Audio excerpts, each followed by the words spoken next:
honest, grief can be really heavy. It can be immobilizing at times. And so this module is to help you just lift that heaviness, even just a little bit. And we're going to talk about 5 vital habits. And I'm just going to kind of give you a little introduction in this video of what these are. And so one thing that I didn't know when I've gone through a couple of losses that were very heavy, I didn't know that 30% of your brain kind of shuts down. And that makes perfect sense to me now as I think back about how just regular everyday things were hard and processing was hard, trying to think through things. And it's interesting because for 12 to 18 months, you're functioning at more like 70% brain capacity. That is a huge loss. And but understanding that, I hope that you'll have a little more patience and compassion with yourself. The emotional sensitivity of our brain obviously goes way up. It functions at a higher level, but the ability to concentrate and make decisions goes down. And I'm guessing that you're nodding your head like, oh yeah, I've experienced that.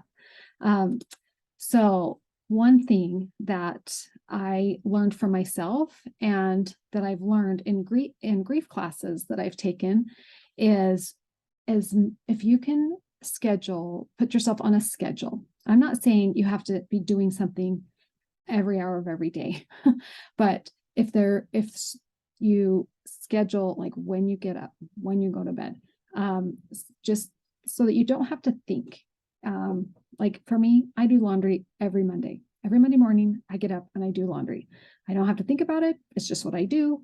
And you may already have some of those things in place. And if you've been able to keep them in place, that's really helpful.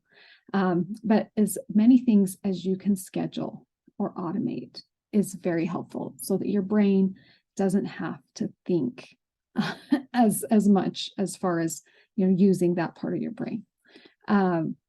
So in my coaching practice, I teach 10 vital habits.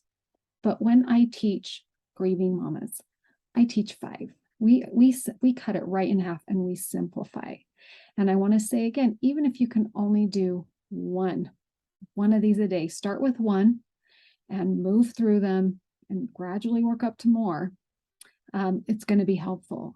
It really is. So the 5 habits are to breathe. And we'll go into these. I've got a separate little lesson for each one. You've got to breathe, eat, sleep, move, and be grateful. And I'm going to get into the simple specifics of each one as we go throughout this little module. I'm going to teach you floors and ceilings in the next module. It's a tool that I teach, and I'll go into it in that module, but it will be a great help to your little brain that is only functioning at 70%. Okay. So, this is not like this big checklist of things to do. It's 5 invitations for you to try. Just try 1, try 2, whatever. And some of them you may already be doing, and you've got them automated. And so just if you're missing any of them, try adding one in and see if it's helpful. But I'm going to teach you a tool in the floors and ceilings lesson that's next up to help this be really so easy. There is a verse in 2 Nephi chapter 28, verse 30, and it's the Lord speaking, and he says, "Behold, thus saith the Lord, I will give unto the children of men line upon line, precept upon precept, here a little and there a little. And blessed are those who hearken unto my precepts and lend an ear unto my counsel, for they shall learn wisdom. For him that receiveth, I will give more." I felt like through my grief journey, the Lord gave me a little at a time. Now do this, now do this. And some of those things I'm going to teach in these habits. But as I did those things, the grief became lighter and lighter. And I was able to keep moving on the grief journey. The most difficult part of the journey is when you get stuck. And you just can't move forward, and you can't function, and you're immobilized. So I hope that these habits will help you keep moving line upon line, a little at a time, and you'll just be able to see little little bitty changes, feeling a little better here and there.